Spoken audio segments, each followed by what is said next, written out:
अस्सलामुअलैकुम। सब्सक्राइब कीजिए और बेल आइकॉन प्रेस कर दीजिए ताकि नेक्स्ट वीडियो का नोटिफिकेशन आपको बआसानी मिलता रहे। अंग्रेज़ ने पूरे हिंदुस्तान में रेलवे का जाल बिछाया, खुसूसन सीपीयूपी के इलाकों में छोटी बड़ी रेलवे लाइनों का जाल बिछा हुआ है।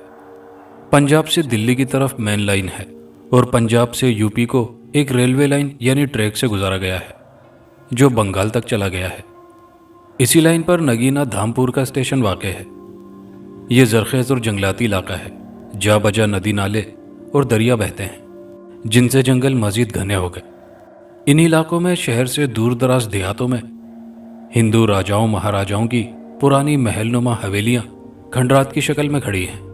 मुसलमान ज़्यादातर शहरों में खासकर धामपुर, नगीना, शेरकोट में रहते हैं। हम भी धामपुर में रहते थे। वालिद रेलवे में मुलाजिम थे। उनके इंतकाल के बाद मुझे उनकी जगह पर मुलाजमत मिल गई। बस वालिदा थी और मैं। हम दोनों का खुदा के सिवा कोई सहारा ना था। यूं तो हमने बड़ी बेबसी और बेकसी से जिंदगी की गाड़ी खींची। अब भी तंगी तुर्शी के साथ गुजर बसर हो रही थी। 2 माह हुए थे मुझे स्टेशन पर काम करते हुए। छोटा सा स्टेशन था, ज़्यादा काम नहीं था। कभी इत्तिफाक से मालगाड़ी ठहरती थी, वरना पैसेंजर ट्रेन का ही स्टॉप था। उस अरसे में मुझे किसी किस्म की कोई तकलीफ नहीं हुई। स्टेशन मास्टर का रवैया मेरे साथ बहुत अच्छा था। लेकिन 2.5 माह बाद जब एक रोज़ उसने मुझे अपने दफ्तर में बुलाकर कहा कि तुम्हें 15-20 रोज़ के लिए जोगी रामपुर के स्टेशन पर भेजा जा रहा है, तो मुझे अजीब सा लगा। वो स्टेशन यहाँ से 3-4 छोटे स्टेशन के बाद था, लेकिन मैं वहाँ जाने के लिए तैयार ना था। अव्वल ये कि एक लम्हे के लिए भी अम्मा से जुदाई बिल्कुल गवारा न थी। वो भी मुझे अपनी नज़रों से दूर नहीं करना चाहती थी। दूसरी वजह यह कि वहाँ सेठ साहूकार से लेकर ठग, चोर और डाकुओं तक हिंदू मौजूद थे और इलाका आसेबज़दा भी था। चुनाचे स्टेशन मास्टर के हुक्म पर मैंने सर झुकाकर कहा, सर मैं वहाँ नहीं जाना चाहता, आप मुझे यहीं रहने दें तो मेहरबानी होगी। घबराओ नहीं, तुम वहाँ मुस्तकिल नहीं रहोगे, सिर्फ 15-20 दिन की तो बात है। लेकिन जनाब मेरी मजबूरी है, मैं आजिज़ाना लहजे में बोला। अरे यार बहस मत करो, स्टेशन मास्टर बोला। मैंने स्टेशन मास्टर को ज़बान दी है, तुम्हारा जाना ज़रूरी है, बल्कि बहुत ज़रूरी है। 20 रोज़ बाद में तुम्हें बुला लूँगा, यह मेरा वादा है। अब तुम जा सकते हो। मैं मुंह लटकाए खामोशी से घर चला आया। शाम को वालिदा से तज़किरा किया तो वो पहले कुछ परेशान हुई, फिर तसल्ली दी कि अगर बात सिर्फ 15-20 दिन की है तो मेरे चले जाने में कोई हर्ज नहीं है। मैं मुलाजमत के सिलसिले में पहले ही खासे तल्ख तजर्बे हासिल कर चुका था। उनके पेश नज़र बेहतर था कि उस स्टेशन मास्टर की बात मान लो। अगर 20 रोज़ बाद वापसी ना हुई तो फिर देखा जाएगा। गर्ज ये कि मैं दूसरे ही रोज़ जोगी रामपुर स्टेशन के लिए रवाना हो गया। जोगी रामपुर एक मुख्तसर सा गांव था। उस छोटे से गांव में हिंदुओं की पुरानी महलनुमा हवेलियां, खूबसूरत मकानात मौजूद थे। गांव के चारों तरफ घना जंगल था। इन जंगलों में भी खंडरनुमा हवेलियां थीं जिनमें आसेब ने कब्जा जमा लिया था। लेकिन मुझे इन सब बातों से कोई सरोकार नहीं था। मैंने पहुंचते वक्त ही तय कर लिया था कि जितने दिन वहां रहूंगा सिर्फ अपने काम से काम रखूंगा। स्टेशन मास्टर, जिसका नाम परशुतम था, मुझे स्टेशन पर ही रहने के लिए एक कोठड़ी दे दी जिसमें पुराना आदमी रहा करता था, और वो इन दिनों 20 रोज़ की छुट्टी पर अपने वालिदैन से मिलने गया हुआ था। स्टेशन छोटा सा था, छोटा सा प्लेटफार्म, करीबी 2-4 कच्चे मकानात और चारों तरफ देवहेकल दरख्त जिनसे दिन में भी अंधेरा नजर आता। 3-4 रोज तक कोई काबिल जिक्र बात ना हुई, लेकिन 5वें रोज जब मैं काम से फारिग होकर जाने लगा तो उसने मुझे बुलाया। मैं खामोशी से उसके सामने जा खड़ा हुआ और दिल ही दिल में दुआएं मांगने लगा कि वो इसी वक्त मुझे वापसी का हुक्म सुना दे। सर से लेकर पांव तक घूरता रहा, फिर मुस्कुराकर बोला, तुम मुझे काम के आदमी नजर आते हो। सोचता हूं तुम्हें यहां मुस्तकिल कर लूं। क्या ख्याल है तुम्हारा? आपकी बड़ी मेहरबानी होगी साहब, अगर आप मुझे वापस भेज दें। मैंने डरते डरते कहा, क्यों, यहां तुम्हें कोई तकलीफ है? तकलीफ तो नहीं है साहब, लेकिन अपने घर में मुझे ज़्यादा सुकून मिलता है। मुल्ला खान ने मुझे बताया कि तुम पढ़े लिखे हो। जी हाँ सर, मैंने मैट्रिक तक तालीम हासिल की है, मैंने बताया। अगर तुम चाहो तो मैं तुम्हें ऐसा काम दिलवा सकता हूँ जिसमें अच्छी खासी आमदनी हो सकती है, परशुतम ने मायनेखेज़ अंदाज में कहा। ठाकुर गब्बर सिंह को एक ऐसे आदमी की ही ज़रूरत है जो तुम्हारी तरह मजबूत और भोला भाला हो।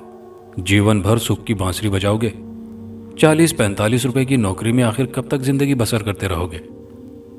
ठाकुर गब्बर सिंह का नाम सुनकर मेरे कान खड़े हो गए, क्योंकि उसका नाम दूर दराज इलाकों तक मशहूर था। कहा जाता था कि वो बहुत बड़ा डाकू है। राजे महाराजे महाजन बनिए उससे खौफ खाते। पुलिस भी उस पर हाथ डालने से घबराती थी। मैं समझ गया कि परशुत्तम मुझे ठाकुर के पास किस काम के लिए रखना चाहता है। 2 दिन हुए मैंने स्टेशन पर ठाकुर को परशुत्तम के साथ राजदाराना गुफ्तगू करते देखा था। मैं अजीब कश्मकश में मुब्तला हो गया। जब मैंने कोई जवाब न दिया तो परशुत्तम बुरा सा मुंह बनाकर बोला, बुत की तरह खड़े मेरी शक्ल क्या तके जा रहे हो? मैंने तुमसे कुछ पूछा था। रेलवे की मुलाजमत मुझे ज़्यादा अच्छी लगती है साहब, मैंने बात टालने की खातिर कहा, और 45 रुपये मेरे लिए बहुत काफ़ी हैं। कोई जल्दी नहीं, फिर सोचकर जवाब दे देना, परशुत्तम कहकर अपने काम में मसरूफ हो गया और मैं जल्दी से बाहर आ गया। इस अरसे में मैंने फैसला कर लिया था कि मैं परशुत्तम की इस पेशकश को कभी कबूल नहीं करूंगा। अगले 2-3 दिन परशुत्तम ने मुझसे कुछ नहीं कहा, मगर चौथे रोज़ जब मैं रात के खाने से फारिग होकर अपनी कोठड़ी में लेटा ही था कि अचानक परशुत्तम का मुलाजिम मुझे बुलाने आ गया। मैंने सोचा कि मुलाजिम के साथ जाने से इनकार करूं, लेकिन हिम्मत ना हुई। मजबूरन मैंने मुलाजिम से कहा कि तुम चलो, मैं आता हूं। उसके जाने के बाद मैं कुछ देर उलझन में मुब्तला रहा, फिर उठकर कपड़े पहने और परशुत्तम के घर की तरफ चल दिया, जो स्टेशन से 2 फरलांग दूर था। मैं तमाम रास्ते सोचता रहा, फिर ख्याल आया कि मुमकिन है परशुत्तम ने मुझे इस मकसद से बुलाया हो जिसका जिक्र 3-4 रोज पहले वो कर चुका था। मैं खेतों की पगडंडी से गुजरता हुआ एक घने झुंड में पहुंचा, जहां बड़े बड़े दरख्त खड़े थे और वहां घुप अंधेरा फैला हुआ था। अचानक एक निस्वानी आवाज ने मेरा नाम लेकर मुझे पुकारा। मैं चौंक कर रुक गया। वो शीरीं और दिलनवाज आवाज थी। मैंने इतनी रसीली आवाज पहले कभी नहीं सुनी थी, और न इससे पहले कभी मेरी जिंदगी में किसी औरत का अमल दखल रहा था। मैंने बड़ी सादा और पाकबाज जिंदगी बसर की थी, हालांकि मैं उस वक्त सेहत और शबाब के दौर से गुजर रहा था। इस खौफनाक घुप तारीकी में यह आवाज़ सुनकर और अपना नाम जानकर मुझे बड़ी हैरत हुई। सुनो ज़हीर, दूसरी बार जब मेरा नाम लेकर आवाज़ दी गई तो मैं निडर होकर उस तरफ चला गया। कच्चे रास्ते से हटकर बरगद के दरख्त के नीचे पहुंचा तो मेरी हैरत दोचंद हो गई। एक इंतहाई हसीन दोशीज़ा जिसकी उम्र मुश्किल से 25 साल होगी, दरख्त के नीचे मौजूद थी। उसने अपना बदन एक चादर में लपेट रखा था, लेकिन चेहरा खुला हुआ था।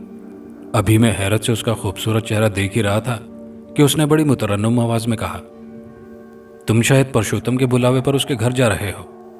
जी हाँ, आपका ख्याल बिल्कुल दुरुस्त है, लेकिन आपने मुझे आवाज़ क्यों दी है?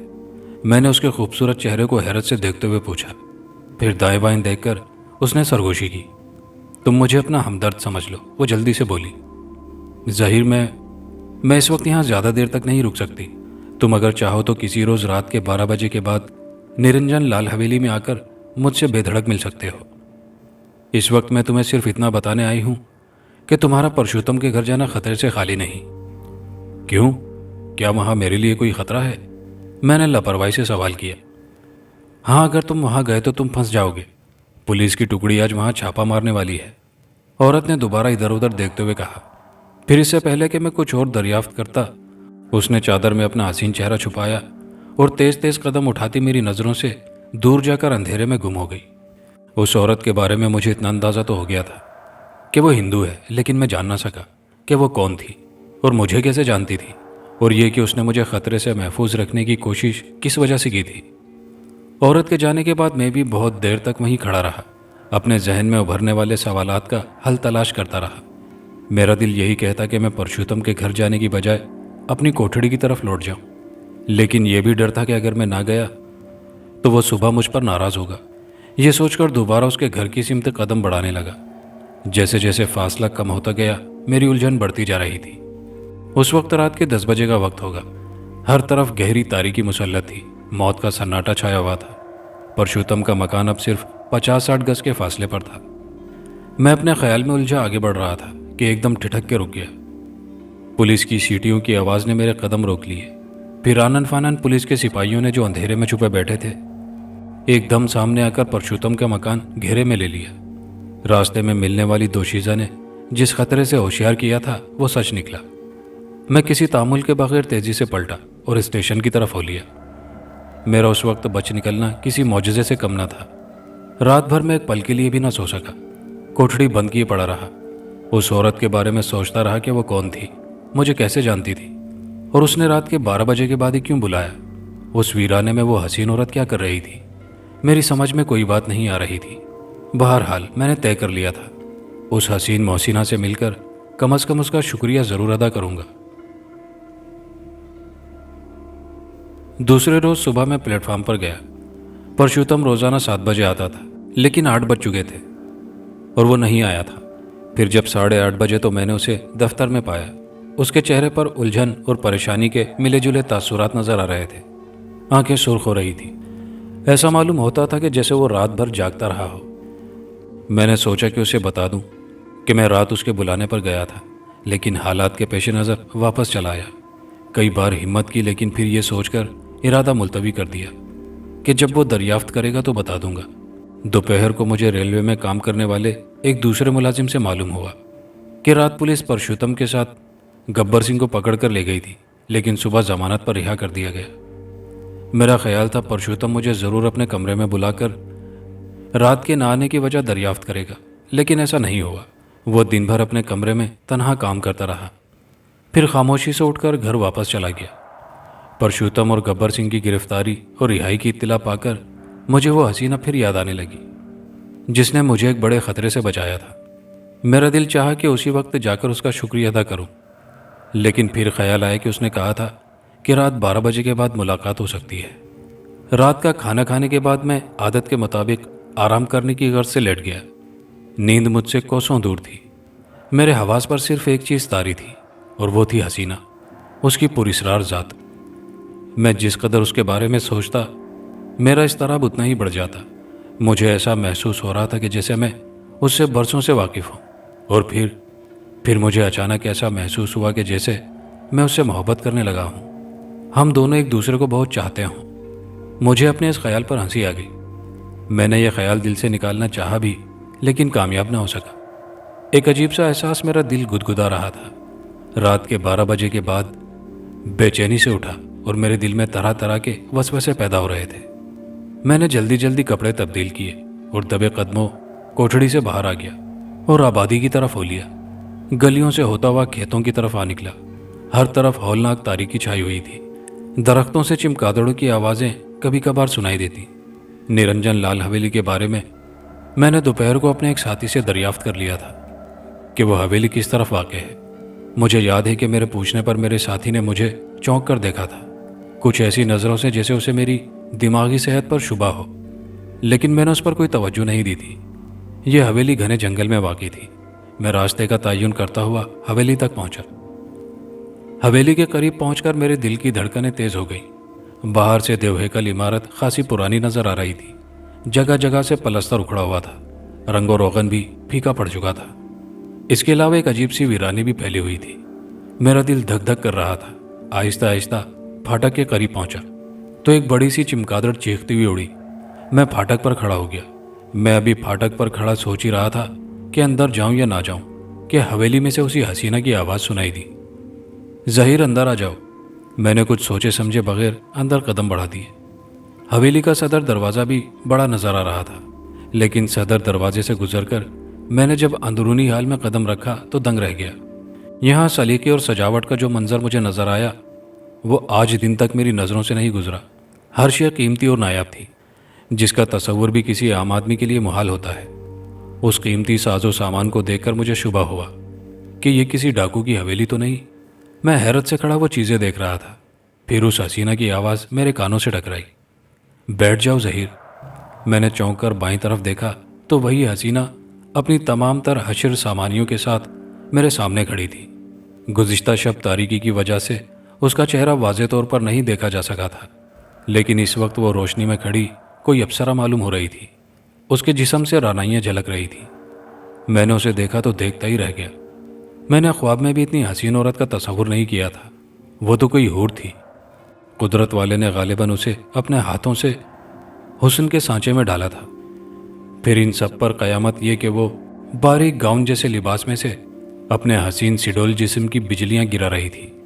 कमान की तरह कसा हुआ सीना, सपाट पेट, गुदाजराने भरे भरे कूल्हे, चिकनी पिंडलियां। मैं तो उसके शहर में डूब चुका था। اس کا دیومالائی حسن دیکھ کر میرے جسم میں خون کی گردش گویا بجلی کی رفتار سے ہونے لگی۔ میرے دل کی رفتار تیز ہو گئی، حلق خشک ہو رہا تھا۔ اس کے یاقوتی ہونٹوں کو دوبارہ جنبش ہوئی۔ ظہیر، میں تمہاری ہی منتظر تھی، مجھے یقین تھا تم ضرور آؤ گے۔ میں اس وقت تمہارا شکریہ ادا کرنے کی غرض سے آیا ہوں، میں نے اپنے ہوش و حواس پر قابو پاتے ہوئے کہا۔ کل رات تم نے مجھے جس خطرے سے آگاہ کیا تھا وہ درست نکلا۔ میری بات سن کر وہ مسکرائی تو مجھے ایسا محسوس ہوا کہ جیسے کائنات کا سارا حسن اس کے چہرے پر سمٹ آیا ہو۔ بہت دیر تک وہ مجھ سے باتیں کرتی رہی، بے تکلفی برتتی رہی، میری خاطر تواضع کرتی رہی اور مجھے پرشوتم اور ٹھاکر کے بارے میں بتاتی رہی، لیکن میں صرف اور صرف اس کے بارے میں جاننے کے لیے بے چین تھا کہ وہ آخر کون ہے جس نے پہلے میری جان بچائی اور پھر میرے دل و دماغ پر جادو کر دیا۔ تم نے اپنے بارے میں کچھ نہیں بتایا۔ وہ خاموش ہوئی تو میں نے اس کی آنکھوں میں جھانکتے ہوئے پوچھا، اس حویلی میں تمہارے سوا اور کون رہتا ہے؟ کوئی نہیں، میں یہاں بالکل تنہا رہتی ہوں، یہ ہمارے پرکھوں کی حویلی ہے۔ اس کے چہرے پر اداسی کی ایک جھلک نمودار ہوئی۔ کیا اس دنیا میں تمہارا کوئی نہیں؟ نہیں، اس نے الجھے ہوئے لہجے میں جواب دیا۔ پھر مجھے دیکھ کر خوابناک لہجے میں بولی، اب تم ملے ہو تو مجھے لگ رہا ہے کہ میری تنہائی دور ہو جائے گی۔ میں اس کی بات کا مفہوم سمجھ کر خوشی سے جھوم اٹھا۔ مجھے اپنی قسمت پر رشک آ رہا تھا کہ اتنی حسین اور مالدار عورت مجھے محبوب بنانے پر خود آمادگی ظاہر کر رہی ہے۔ وہ اٹھ کر میرے قریب آئی اور میرا ہاتھ پکڑ کر مجھے بستر کی طرف لے گئی۔ بہت بڑا مخملی بستر تھا۔ میں بستر کے کنارے پر بیٹھ گیا۔ وہ حسینہ بھی میری برابر بیٹھ گئی اور میری گود میں جھول گئی، اپنے دونوں ہاتھ میرے گلے میں ڈال دیے۔ باریک لباس سمٹ کر اوپر تک آ گیا کہ جیسے بجلی گری ہو۔ جسم کا ہر حصہ عریاں ہو چکا تھا اور بجلیاں گرا رہا تھا۔ حسینہ میری گود میں مچھلی کی طرح تڑپ رہی تھی، مچل رہی تھی۔ میری آنکھوں کے سامنے اندھیرا چھاتا جا رہا تھا۔ بہت جلد میں اس سے بے تکلف ہوتا گیا۔ پھر میں گھبرا کر اچانک علیحدہ ہوا اور میں نے اسے اپنے بارے میں سب کچھ بتا دیا۔ میں اس کی برابری کا نہیں تھا۔ میرا دل دھڑک رہا تھا کہ نامعلوم وہ مجھ سے کیا برتاؤ کرتی ہے۔ مجھے اس بات کا خطرہ تھا کہ میری غربت کا حال جان کر کہیں وہ مجھے نفرت سے دھتکار نہ دے، لیکن اس کے برعکس میری رودات سن کر وہ پہلے کے مقابلے میں کچھ زیادہ مہربان ہو گئی۔ جب 3/4 رات بیت گئی، میں مجبوراً جانے کے لیے کھڑا ہوا تو وہ میرے ساتھ صدر دروازے تک آئی۔ رخصت کرتے ہوئے اس نے مجسم التجا بن کر پوچھا، ظہیر کل آؤ گے نا؟ اگر تم بلاؤ گی تو ضرور آؤں گا۔ ضرور آنا، میں تمہارا انتظار کروں گی، لیکن 12 بجے سے پہلے نہ آنا۔ میں اقرار میں گردن کو جنبش دیتا ہوا حویلی سے رخصت ہو کر واپس اپنی کوٹھڑی میں آ گیا۔ بستر پر سونے کے ارادے سے لیٹا تو مجھے محسوس ہوا کہ جیسے کچھ میں نے دیکھا ہے وہ خواب سے زیادہ حقیقت نہیں، لیکن وہ خواب نہیں تھا، زندہ حقیقت تھی جس کا یقین مجھے دوسری رات آ گیا۔ میں نے تڑپ تڑپ کر رک کر گزارا کیا اور حسب وعدہ جب میں آدھی رات گزرنے کے بعد اس حویلی پر آ گیا تو وہ سراپا انتظار بنی مجھے بیرونی پھاٹک پر کھڑی ہوئی مل گئی۔ کل رات کے مقابلے میں آج وہ مجھ پر زیادہ مہربان تھی۔ اس نے میرے لیے انواع و اقسام کی چیزیں میز پر چن دی تھیں۔ وہ بڑے اصرار سے مجھے ہر چیز اپنے ہاتھوں سے کھلا رہی تھی۔ اس وقت میں اپنے آپ کو کوئی الف لیلوی شہزادہ سمجھ رہا تھا۔ اس حسین عورت کا قرب پا کر میں سب کچھ بھول گیا تھا، حتیٰ کہ اپنی غربت بھی۔ شاید اس کی وجہ یہ ہو کہ وہ پہلی عورت تھی جو میری زندگی میں داخل ہوئی تھی اور بڑے بھرپور انداز میں میرے ذہن پر بادلوں کی طرح چھائی جا رہی تھی۔ میں اس کے اصرار پر جو وہ کھلاتی رہی کھاتا رہا۔ پھر بڑی ہمت کر کے میں نے بھی ایک سیب اٹھایا اور اسے کھلانے کی کوشش کی، لیکن اس نے کھانے سے انکار کر دیا۔ میرا دل بجھ کر رہ گیا۔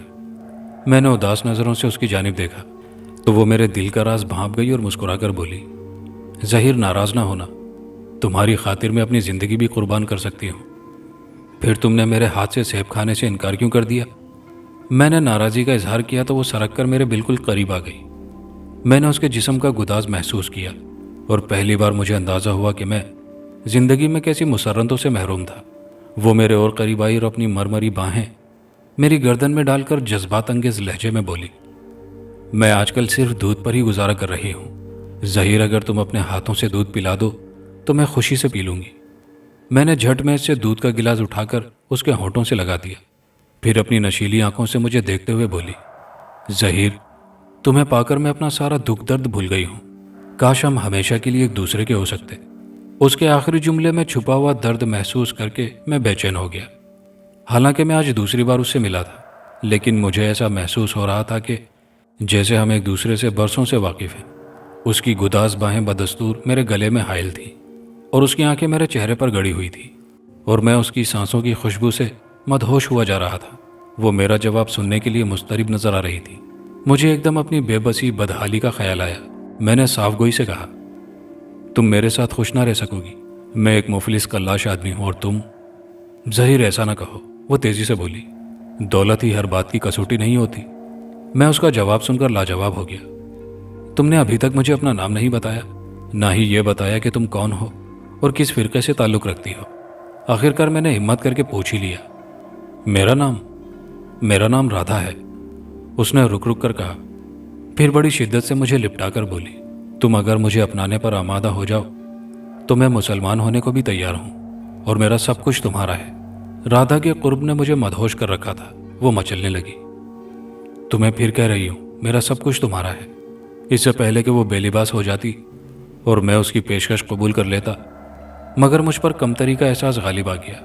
میں یہ سوچنے لگا کہ اگر میں نے اسے اپنا لیا تو لوگ کہیں گے کہ میں نے دولت کی خاطر ایسا کیا ہے۔ اپنے ذہن کی اس کشمکش نے مجھے اور پریشان کر دیا۔ میرا دم نہ جانے کیوں گھٹنے لگا۔ ظہیر، مجھے ٹھکرا نہ دینا، اس کے لہجے میں التجا تھی۔ میں بہت غریب آدمی ہوں رادھا، لوگ مجھ پر انگلیاں اٹھائیں گے، میں نے اداسی سے جواب دیا۔ ظہیر، میں تمہیں ایسا طریقہ بتا سکتی ہوں کہ جس سے تم بہت مالدار بن سکتے ہو، لیکن ڈرتی ہوں کہ کہیں تم اپنی جان نہ گنوا بیٹھو۔ ایسا کون سا طریقہ ہے کہ جس سے میں اتنی جلدی مالدار بن سکتا ہوں؟ مجھے فوراً بتا دو، میں تمہیں حاصل کرنے کے لیے دہکتی ہوئی آگ میں بھی کود سکتا ہوں۔ جلدی سے مجھے وہ طریقہ بتاؤ کہ جس سے میں دولت حاصل کر سکتا ہوں۔ تمہیں اپنانے کے لیے میں سب کچھ کر گزروں گا، میں نے جذباتی لہجے میں کہا۔ اگر تم اصرار کرتے ہو تو میں تمہیں بتاؤں گی، لیکن اس شرط پر کہ جب تک تم اپنے مقصد میں کامیاب نہ ہو جاؤ، اس بات کا اظہار کسی سے بھی نہ کرنا۔ منظور ہے، میں نے بڑی اپنائیت سے جواب دیا۔ اچھا، کل میں تمہیں وہ طریقہ بتا دوں گی، رادھا نے بڑی سنجیدگی سے کہا۔ آج بتانے میں کیا حرج ہے؟ آج نہیں، کل، اس نے مسکرا کر جواب دیا۔ پھر وہ بڑے والہانہ انداز میں مجھ سے لپٹ گئی۔ میں نے بھی مزید اصرار نہیں کیا۔ 3 پہر رات گزری تو میں رادھا سے اجازت لے کر واپس اپنی کوٹھڑی کی سمت چل پڑا۔ راستے بھر میں اس کے بارے میں سوچتا رہا۔ میں نے اپنے دل میں مصمم ارادہ کر لیا تھا کہ ہر قیمت پر اسے اپنا لوں گا۔ وہ میرے احساس پر کچھ اس طرح حاوی ہو گئی تھی کہ میں اس کے سوا اور کچھ سوچ بھی نہیں سکتا تھا۔ رات بھر میں بستر پر پڑا کروٹیں بدلتا رہا۔ صبح اٹھ کر میں اپنے کاموں میں مصروف ہو گیا، لیکن کسی کام میں دل نہ لگتا تھا۔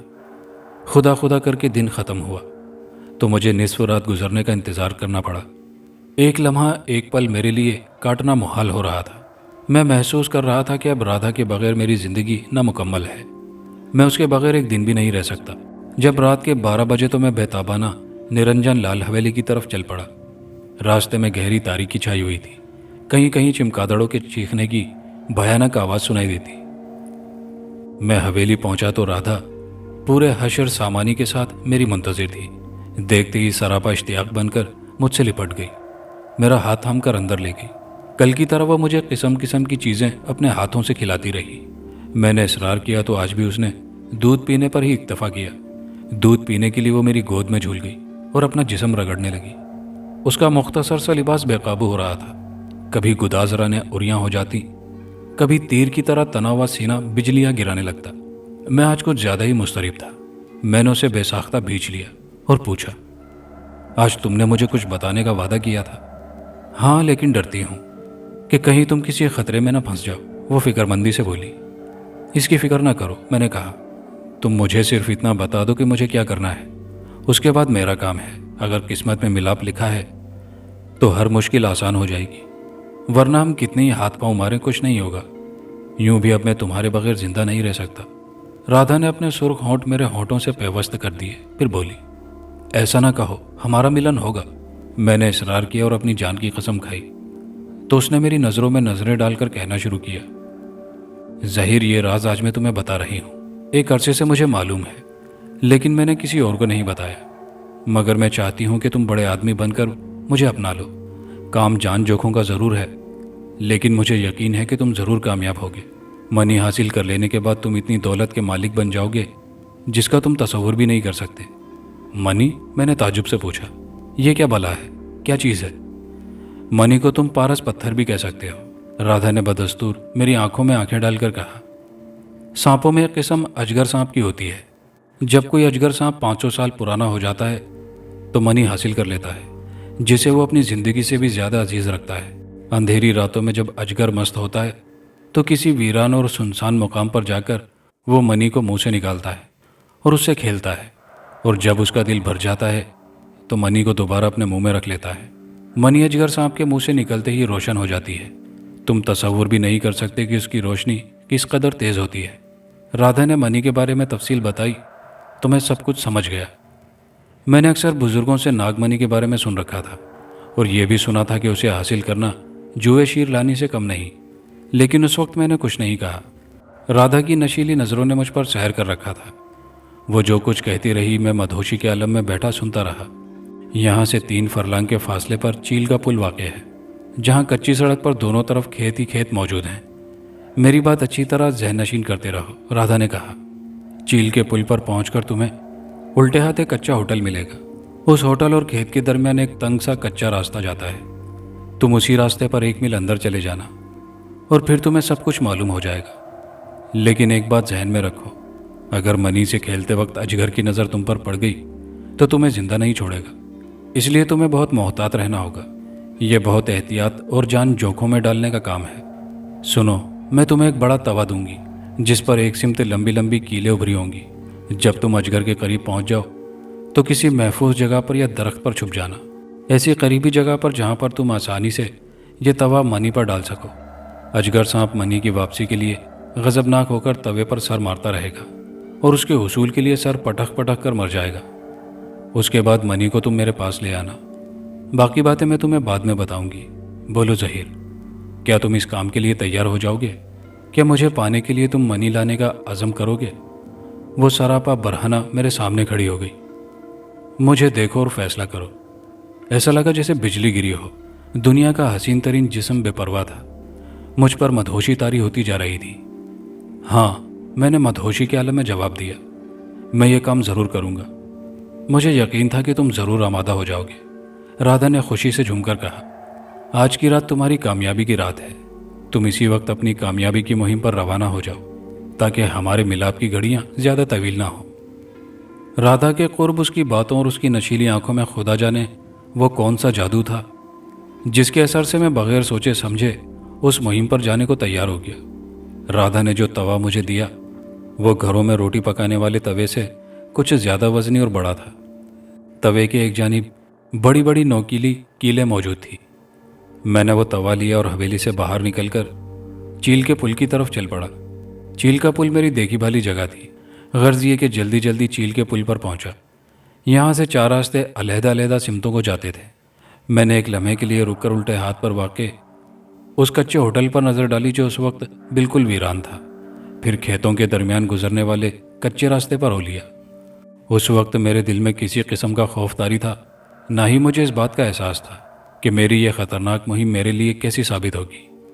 सिर्फ राधा की नशीली आंखों का खुमार और उसे पा लेने की तमन्ना मुझे खुशी खुशी मंजिल की सिमत घसीटे लिए जा रही थी। चारों तरफ मौत की खामोशी और घुप अंधेरा फैला हुआ था। मैंने अपने अंदाजे से 1 मील का रास्ता तय किया और फिर कच्चे रास्ते से हटकर सीधे हाथ की जानिब मुड़ गया और कुछ दूर जाकर एक घने दरख्त के तने से टेक लगाकर खड़ा हो गया। मेरी नज़रें सामने खेत पर थीं। पुश्त की सिमत थोड़े थोड़े फासले पर घने दरख्त रात के सन्नाटे में बड़े पुरस्रार नजर आ रहे थे। सीधे हाथ पर लकोदक मैदान नजर आ रहा था। मैं दावे के साथ ये बात कह सकता हूँ कि उस पुरस्रार माहौल, गहरी तारीकी और वीरान मकाम पर कोई दूसरा शख्स होता तो होशो हवास खो बैठता। कोई शख्स ये अहमकाना कदम न उठाता, बशर्ते कि उसने राधा को न देखा होता। राधा का शुमार उन हसीनों में होता था जिनके लिए लोग बड़े बड़े पहाड़ों को तने तनहा शिकस्त दे सकते थे और ऐसे गैर मामूली काम कर गुजरते जो इंसानों से मुमकिन ही नहीं। मैं माहौल से बेनियाज उस वक्त राधा के हुस्ने जहाँ से उसके तसव्वुर में गर्क था। यकायक मुझे ऐसा लगा कि जैसे कोई ज़ोर ज़ोर से सांस ले रहा हो। गन्ने के खेत में सूखे पत्तों की चरचराहट सुनाई दे रही थी। मैंने अपनी निगाहें आवाज़ की सिमत जमा दी, लेकिन मेरा जहन खौफ व ख़तरे से यकसर खाली था। तेज तेज सांस लेने की आवाज़ थोड़े थोड़े वक्फे से मेरे कानों से टकरा रही थी। और फिर मैंने तारीकी के बावजूद एक मोटे ताजे सांप को खेत के सामने वाली पगडंडी से मैदान की तरफ उतरते देख लिया। मेरा और अजगर का दरमियानी फासला मुश्किल से 25 गज होगा, जो आहिस्ता आहिस्ता घटता जा रहा था। मैं सांस रोके सांप को देख रहा था। खुले मैदान में आकर सांप ने रिंगना छोड़ दिया तो मैं बड़ी आहिस्तगी से दरख्त की ओट में हो गया। सांप को और मेरा फासला महज 15-16 गज रह गया था। कुछ देर तक वो गैर मुतहर्रिक रहा। फिर मैंने देखा कि वो अपना मुंह आहिस्ता आहिस्ता ऊपर उठा रहा है। ज़मीन से तकरीबन 1-1.5 फुट बुलंद होने के बाद सांप ने अपना फन काढ़ लिया और झूमने लगा। मैं दरख्त की ओड़ में छुपा हैरत भरी नज़रों से उसे देख रहा था। सांप कुछ देर सरमस्ती के आलम में झूमता लहराता रहा। फिर अचानक मैंने उसके मुंह से रोशनी का गोला नमूदार होते देखा, जो टेनिस के गेंद के बराबर था। उसकी रोशनी राधा के कहने के मुताबिक बहुत तेज थी। मैं हैरत और इस्तेजाब के आलम में खड़ा सांप को उस रोशन गेंद से खेलता देख रहा था। मुझे यकीन हो गया कि वो अजगर सांप ही है जो इस वक्त मनी से खेल रहा है। मेरे दिल की धड़कनें तेज होने लगी, लेकिन खौफ अब भी मुझ पर गालिब ना सका। अजगर अपनी मनी से खेल रहा था और वो मनी को ऊपर उछाल देता, फिर झूमने लगता, और जब मनी नीचे आती तो वो दोबारा अपना फन मारकर उसे फिजा में बुलंद कर देता। मैंने अपने बुजुर्गों से नागमनी के बारे में जो कुछ सुना था वो इस वक्त अपनी आंखों से देख रहा था, किसी खामोश तमाशाई की तरह। मैं इस भयानक खेल से महजूज हो रहा था। ज़हीर, जल्दी करो, अगर तुमने ये मौका खो दिया तो फिर तमाम ज़िंदगी तुम्हें पछताना होगा। उस वीराने में राधा की आवाज़ सुनकर मुझे बड़ी हैरत हुई। मैंने फुर्ती से घूमकर देखा, वहाँ मेरे और अजगर सांप के सिवा और कोई ना था। वो आवाज़ गालिबन मेरी अपनी तन्हाइयों की एक बाज़गश्त थी जिसने मुझे बर वक्त चौंकाने की कोशिश की थी। मैंने दोबारा अजगर पर नज़र डाली, जो बदस्तूर सरमस्ती के आलम में झूम झूम कर मनी से खेल रहा था। बड़ी तेज़ी से ज़मीन पर पेट के बल लेट गया और आहिस्ता आहिस्ता मैंने उसकी तरफ रेंगना शुरू कर दिया। राधा ने जो तवा मुझे दिया था वो मेरे सीधे हाथ में था। मेरा वजूद हर लम्हा मौत से करीब तर होता जा रहा था। मुझे किसी खतरे का एहसास तक न था। मुझे मालूम था कि अगर अजगर ने मेरी मौजूदगी महसूस कर ली तो वहाँ से मेरा बच निकलना मुहाल ही नहीं बल्कि नामुमकिन है। मैंने बुजुर्गों और सपेरों की ज़बानी ये भी सुन रखा था कि सांप के कान बहुत तेज़ होते हैं। ज़मीन पर रेंगते हुए वो 1 मील की आहट भी सुन सकता है, मगर फन निकालने के बाद वो ज़्यादा दूर की आवाज़ नहीं सुन सकता। बहरहाल मैं इन तमाम बातों से बेनियाज हशरातुल अर्ज़ की तरह रेंग रेंग कर आगे बढ़ता रहा। मेरा और अजगर का दरमियानी फासला बड़ी सुस्त रफ्तारी से घटता रहा। फिर मैं उससे 12-14 फुट के फासले पर पहुंचकर एक दरख्त की आड़ में रुक गया। यहाँ से मैं बासानी उस तवे को मनी पर फेंक सकता था, लेकिन ख़तरा इस बात का था कि मेरा निशाना ज़रा भी ख़ता कर गया या मनी तवे के नीचे ना दब सकी तो मेरी सारी मेहनत अकारत जाएगी। मैं ये सुनहरी मौका हाथ से खोना नहीं चाहता था। मैं अभी अपने आइंदा इक़दाम के बारे में गौर कर ही रहा था कि मेरी नज़र अपने बाएं जानी पड़ी हुई एक 2 शाखा लकड़ी पर पड़ी, जो जाने वहाँ कब से पड़ी हुई थी, मगर इस वक्त उसे देखकर मेरे जहन में एक तरकीब उभर आई। मैंने लकड़ी की जानिब रेंगना शुरू कर दिया और करीब पहुंचकर लकड़ी पर अपने उल्टे हाथ की गिरफ्त मजबूत कर ली। राधा का दिया हुआ तवा मेरे सीधे हाथ में था और मेरी नज़रें अजगर पर मरकूज थी, जो मुस्तकिल मनी से खेल रहा था। अब मेरी सोची समझी स्कीम पर अमल करने का वक्त आ चुका था। मैंने अपने घुटने पेट की तरफ सरकाकर आहिस्ता आहिस्ता ऊपर की जानिब रेंगना शुरू कर दिया। अजगर ने जब एक बार फन मारकर मनी को ऊपर फेंका तो मैं बर्क रफ्तारी से उछलकर बैठ गया। उल्टे हाथ में दबे हुए लकड़ी के 2 शाखे को मैंने जोर से उसके फन का निशाना लेकर फेंका। मेरा वार खाली नहीं गया। 2 शाखा अजगर के फन से टकराया तो अजगर एक तरफ झूल गया। यानी उसी वक्त मनी ज़मीन पर गिरा और मैंने खुदा का नाम लेकर तवा उसकी जानिब उछाल दिया। वीरान सन्नाटे में तवा गिरने की आवाज़ उभरी, फिर गहरी खामोशी छा गई। ये इस बात की दलील थी कि मेरा दूसरा निशाना भी ख़ता नहीं हुआ, लेकिन मैंने इसका अंदाज़ा लगाने के लिए रुकने की हिमाकत नहीं की, बल्कि तेज़ी से पलटकर उसी दरख्त की सिमत भागना शुरू कर दिया जिसकी ओट में छुपा खड़ा था। दरख्त के करीब पहुंचकर मैंने उछलकर दरख्त की शाख पकड़ी और टांगे सुकेड़कर ऊपर चढ़कर बैठ गया। अब मैं किसी हद तक महफूज था। दरख्त पर चढ़ने के बाद मैंने नज़र घुमाकर अजगर की तरफ देखा तो पहली मर्तबा खौफ से जिस्म के सारे रोंगटे खड़े हो गए। अजगर गजबनाक हालत में अपना सर उठाकर तवे पर मार रहा था। उसकी फुंकार की तेज़ आवाज़ यकीनन दूर दूर तक सुनी जा रही होगी। मैं दरख्त पर दुबका हुआ यह खौफनाक मंजर देखता रहा। मनी को दोबारा हासिल कर लेने की तमन्ना ने अजगर को दीवाना बना दिया था। اور یہی دیوانگی اس کی موت کا سبب بن گئی۔ اس کے توے پر سر مارنے میں سستی پیدا ہونی شروع ہو گئی، اور پھر کچھ دیر بعد وہ بالکل ساکت ہو گیا۔ اس کا جسم اب رفتہ رفتہ اکڑنا شروع ہو گیا تھا، سانس کی آواز بھی تھم چکی تھی۔ میں اپنی جگہ بیٹھا یہ تمام تماشا دیکھتا رہا۔ پھر جب بہت دیر تک اجگر نے کوئی حرکت نہ کی تو درخت سے نیچے اترا، اور یہ یقین کر لینے کے لیے کہ وہ موذی جانور مر گیا ہے یا نہیں، میں نے 2-4 پتھر اٹھا کر اس کی طرف پھینکے۔ جب اجگر نے کوئی معمولی حرکت بھی نہ کی تو مجھے یقین ہو گیا کہ وہ مر چکا ہے۔ میں نے ڈرتے ڈرتے دوبارہ اس کی سمت بڑھنا شروع کیا۔ رادھا نے جو کچھ کہا تھا وہ ٹھیک ثابت ہوا۔ قریب جا کر جو کچھ میں نے دیکھا اس سے میں لرز اٹھا۔ سانپ کا وزنی سر قیمہ ہو چکا تھا، اس کا پھن توے کی کیلوں سے الجھا ہوا بے حس و حرکت تھا۔ پھر بھی میں نے احتیاطاً لکڑی کے 2 شاخے کی مدد سے اس کا وزنی سر توے سے علیحدہ کیا اور جھک کر اس گولے کو اٹھا لیا جو تپتے لوہے کی طرح گرم ہو رہا تھا۔ اپنی قمیض اتار کر میں نے منی کو اس میں احتیاط سے لپیٹا، پھر نرنجن لال حویلی کی سمت دوڑنے لگا۔ راستے میں کئی بار مجھے ٹھوکر لگی۔ میں جلد سے جلد رادھا کے پاس پہنچ کر منی حاصل کرنے کی خوشخبری سنانا چاہتا تھا۔ رادھا مجھے بیرونی پھاٹک پر ہی مل گئی۔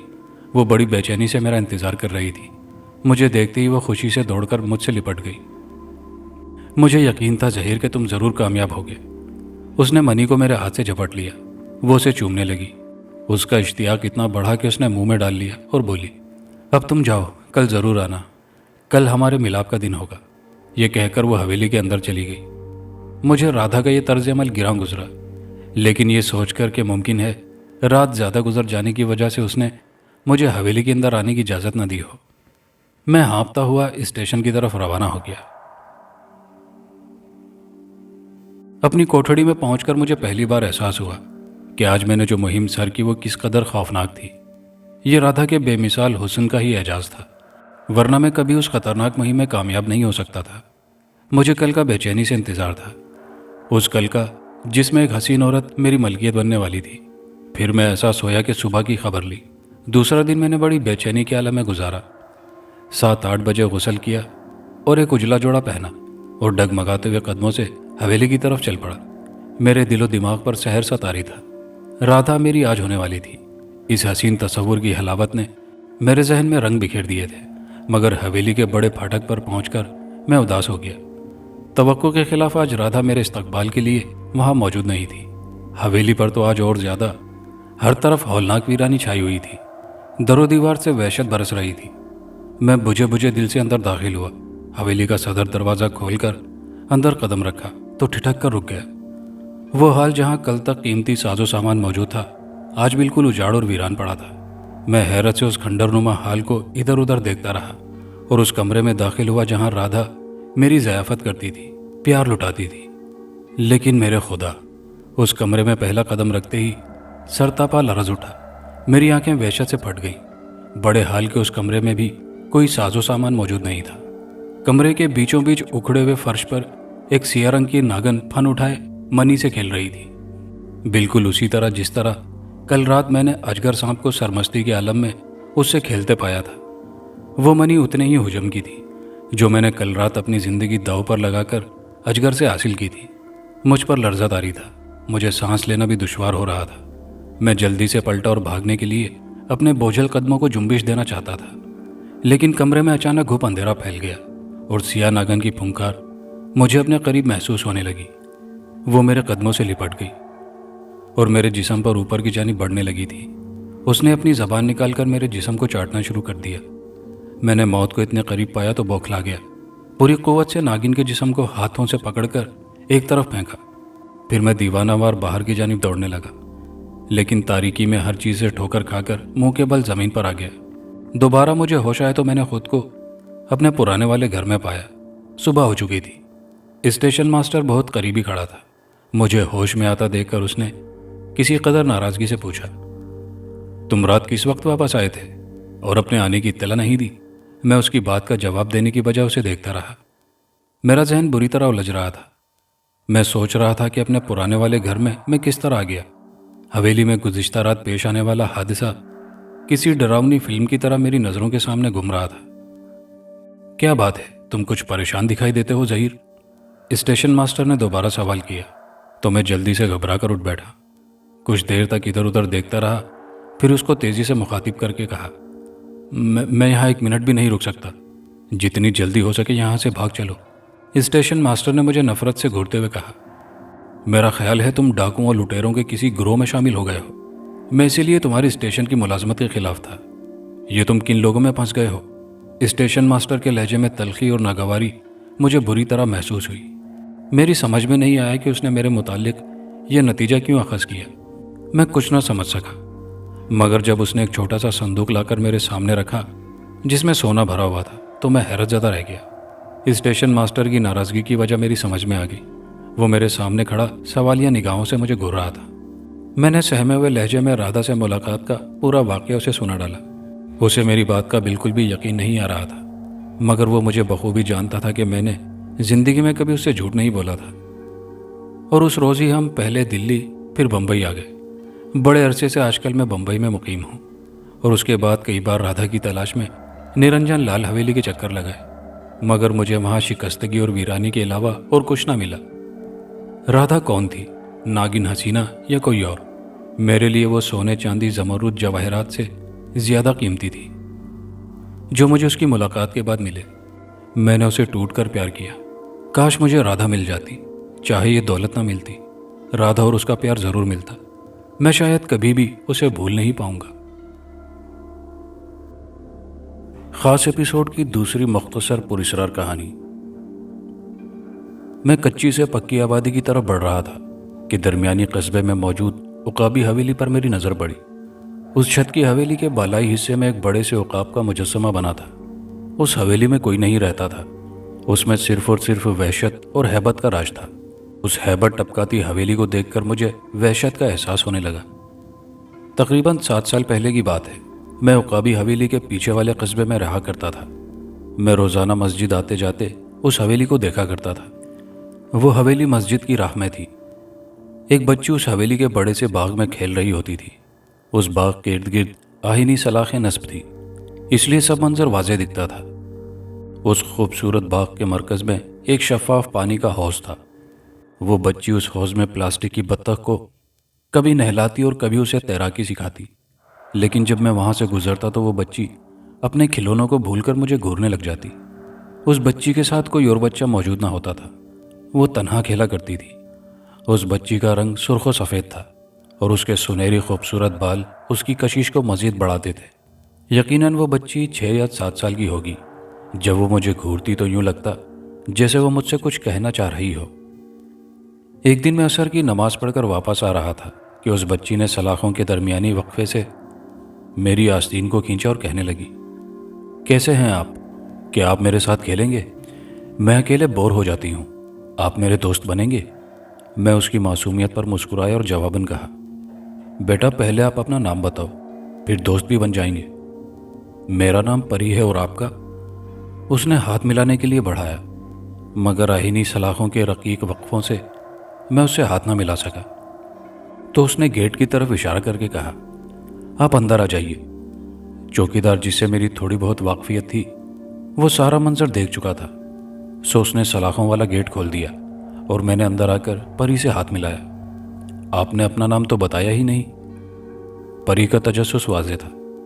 میرا نام واحد ہے، میں نے جواباً کہا۔ پھر وہ مجھے حوض کی طرف لے گئی جہاں اس کے ڈھیر سارے کھلونے تھے۔ آپ بھی کھیلو۔ میں مسکرایا اور نظر اٹھا کر دیکھا تو سامنے سے پری کے ابا سکندر آ رہے تھے۔ وہ مجھ سے 1-2 بار مل چکے تھے۔ واحد بیٹا کیسے ہو؟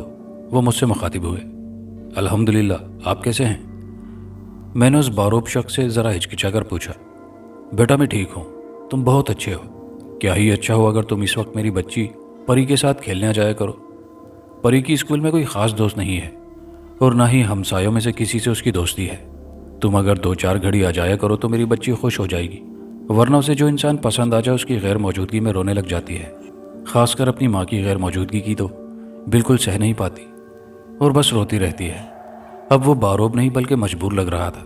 سکندر صاحب نے التجائی انداز میں کہا تو بہرکیف میں نے حامی بھر لی اور تقریباً روزانہ ہی عصر یا مغرب کے بعد پری کا دل بہلانے جانے لگا۔ بچی حد سے زیادہ مجھ سے قریب اور مانوس ہو گئی تھی اور میرے ساتھ بہت خوش رہتی تھی۔ جس دن میں نہیں جاتا اس سے اگلے روز وہ مجھ سے ناراض ہو جاتی، سو مجھے منانا پڑتا۔ जब से परी और मेरी दोस्ती में इजाफा हुआ था तब से ही अजीब व गरीब ख्वाबों का सिलसिला मुझसे जुड़ गया था, मगर मैंने ख़ास परवाह नहीं की और दोस्ती जारी रखी। मैं अपनी नन्ही सी बहन परी से बहुत करीब हो चुका था। 3-4 दिनों से असर, मगरिब, इशा, गर्ज की किसी भी नमाज के बाद मैं उकाबी हवेली के पास से गुजरता तो मुझे परी दिखाई ना देती। मुझे लगा परी शायद वालिदैन के साथ कहीं गई हुई है, सो मैंने ज़्यादा ना सोचा। लेकिन एक हफ्ता ऐसे ही गुजर गया तो मुझे फ़िक्र लाहक हुई और उकाबी हवेली में दाखिल हुआ और इमारत के अंदरूनी दरवाजे को अबूर करके अंदर पहुंचा। अजीब सी बदबू मेरी नाक में दाखिल हुई। एक नाखुशगवार एहसास मेरे अंदर सरायत कर गया। अजीब सी बात थी कि दोनों दाखिली दरवाज़ों पर भी कोई मौजूद नहीं था और ना ही वो बंद थे, वरना चौकीदार तो ज़रूर मौजूद होता, मगर एक हफ्ते से वो भी गायब था। घर में कोई भी नज़र नहीं आ रहा था, सो एक बंद दरवाजे ने मेरी तवज्जो खींची। मैंने उसी दरवाजे पर दस्तक दी। मैं ख़ास कश्मकश में था। दरवाज़ा ना खुलने पर मैंने गुस्से से दरवाज़ा धड़धड़ाया। सिकंदर साहब ने दरवाज़ा खोला। उनके चेहरे पर परेशानी के साए फैले हुए थे। मैंने छूटते ही सवाल किया, परी कहाँ है? उन्होंने पूरा दरवाज़ा खोल दिया और खामोशी से एक तरफ खड़े हो गए। परी बेसुध अपने बिस्तर पर लेटी हुई थी। उसकी हालत नागुफ्ताबे थी। वक्फे वक्फे से तड़पती और झटके से कांप उठती। परी की वालिदा उसके पास बैठी रो रही थी। मैं हवानक हो गया और हैरत की मूरत बना खड़ा रहा। मुझे यकीन ही नहीं आ रहा था कि ये वही नन्हा सा फूल है जो हंसता मुस्कुराता खेला करता था। दर्द कर्ब की शिद्दत से मेरा दिमाग फटता जा रहा था। आखिरकार मैंने ही सुकूत तोड़ा। ये सब क्या हुआ है इसे? इसकी हालत का असल जिम्मेदार कौन है? मुझे कोई जवाब न मिला। माँ तो खुद बेहाल थी, मुझे क्या बताती। वो तो शायद खुद भी कुछ नहीं जानती थी, मगर उसके बाप सिकंदर की खामोशी में बहुत से इसरार छुपे हुए महसूस हो रहे थे।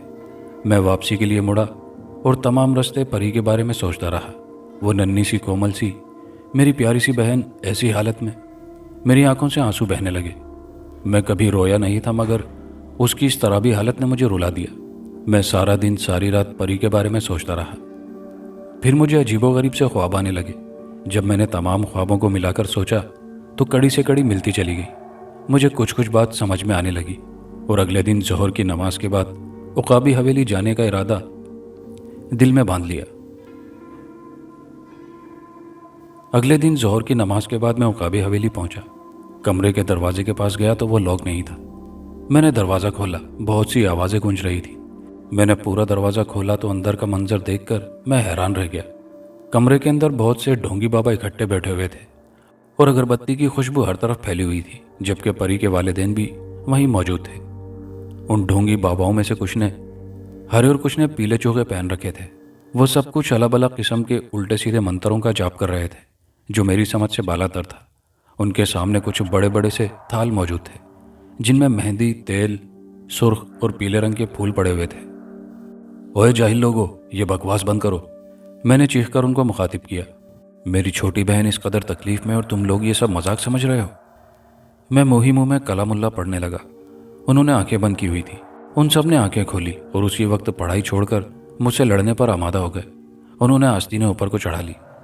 अरे कौन है रे तू, जो हमें बता रहा है कि बकवास क्या है और सही क्या है? बड़ा आया हमारे खास और पाक इल्म को बकवास कहने वाला। तू क्या बड़ा आमिल फाजिल है? वो हाथापाई पर उतर आए, मगर मैं इतना ही कह सका था कि अरे पागल, दिखता नहीं बच्ची पर साया आया हुआ है जिसे हम लोग निकाल रहे हैं, और तूने तो हमारे काम में खलल पैदा किया है जिसकी सज़ा तू नहीं जानता। मैं कुछ बोलने ही वाला था कि एक आदमी सिकंदर से मुखातिब हुआ। अरे सिकंदर साहब, आप इस लड़की को निकाल क्यों नहीं रहे? ये हमारे काम में रुकावट बन रहा है और हमारी यकसुई में खलल पैदा कर रहा है।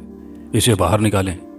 उन्होंने मुझे बाहर जाने का इशारा किया, मगर मैंने परवाह न की और उन बेहुदा लोगों के सामने पड़े तीनों थाल पकड़े हवा में उछाल दिए। थाल में मौजूद अशिया गिर पड़ी और थाल 2 आदमियों के सर पर गिरे जो उनके चेलों के थे। हड़बड़ाहट में सब आदमी उठकर बाहर भागने लगे और मैंने तमाम अगरबत्तियां उखेड़कर बाहर निकाल फेंकी कि अचानक मेरी नज़रें परी पर पड़ी, जिस पर नूर ही नूर था जो पहले कभी नहीं था।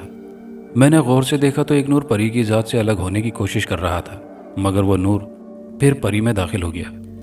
परी के वालिदैन हैरत से बुत बने ये सब देख रहे थे और कुछ बोलने से भी कासिर रह गए थे, मगर उनको वो नूर नहीं दिख रहा था। परी ने पूरी आंखें खोली तो उसकी सियाही माइल आंखों की रंगत नीलाहट में तब्दील हो चुकी थी। परी कुछ बोलना चाह रही थी। मैंने उसका हाथ पकड़ा और कहा, بولو بیٹا، کیا کہنا چاہ رہی ہو؟ کیا تم جانتے ہو کہ ایسا کیوں ہو رہا ہے؟ پری کی آواز ایک دم بدل گئی تھی۔ نہیں، مجھے بتاؤ، شاید میں کچھ کر سکوں۔ وہ کوئی اور نہیں انجانی روح تھی جس کا نوری وجود پری میں حلول کر گیا تھا، جو اپنی کہانی سنانے کو بےتاب تھی۔ اس کی دھیمی آواز خاموش ماحول میں گونجنے لگی۔ آج سے 10 سال پہلے کی بات ہے، جب میں 7 سال کی تھی۔ تب میری زندگی بہت رنگین اور خوبصورت تھی۔ میں بچپن کی رنگینی اور خوبصورتی میں جی رہی تھی کہ دسمبر کی ایک سرد رات میرے والد کی لاش گھر آئی، جو کہ کسی کار ایکسیڈنٹ کا نتیجہ تھی۔ خون میں لت پت لاش دیکھ کر میں اور میری ماں اپنے حواس کھو بیٹھے، آنکھیں روتی رہیں اور دل ماتم کرتا رہا، مگر کوئی ایسا نہ تھا جو ہمیں تسلی دیتا۔ اسی صدمے کی وجہ سے میری ماں بھی ایسی بیمار ہوئی کہ وہ بھی ملک عدم سدھار گئی۔ میری اکیلی ذات پر ہر ایک کی نظر تھی کہ میں اس 3 کنال پر مشتمل عقابی حویلی کی واحد وارث تھی۔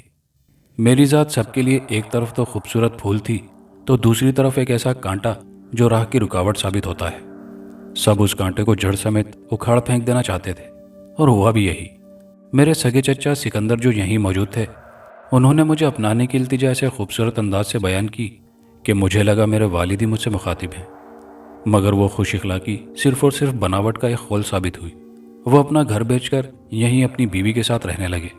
بناوٹی خول اترنے میں چند دن بھی نہ لگے اور انہیں میرا وجود زہر لگنے لگا۔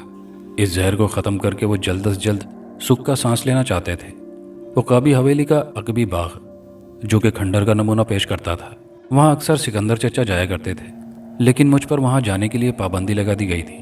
سکندر چچا اکثر وہاں کدال اور بڑا بیلچہ لے جایا کرتے تھے۔ پھر ایک یخ بستہ رات میں عقبی باغ میں جانے کی کوشش کر رہی تھی کہ میرے سر پر کسی نے کوئی وزنی چیز بہت زور سے دے ماری۔ میں وہیں ڈھہ گئی۔ میرا سر پھٹ چکا تھا، جس میں سے بہت خون بہہ رہا تھا۔ میں درد سے کرا رہی تھی اور کوئی مجھے گھسیٹ رہا تھا۔ میرے وجود کو گھسیٹ گھسیٹ کر عقبی باغ کے کونے میں لے جایا گیا۔ پھر ایک آواز میرے کانوں میں پڑی، جیسے کوئی مٹی کھرچ رہا۔ میں نے بمشکل آنکھ کھول کر دیکھا۔ گھور اندھیرے میں چہرہ واضح دکھائی نہیں دے رہا تھا، مگر اس مکروہ چہرے کو تو میں کسی بھی اندھیرے میں پہچان سکتی تھی۔ وہ چچا تھے، چچا سکندر، اور گڑھا جو کہ تیار تھا اس میں سے مٹی کھود رہے تھے۔ وحشت ان کے چہرے پر نمایاں تھی۔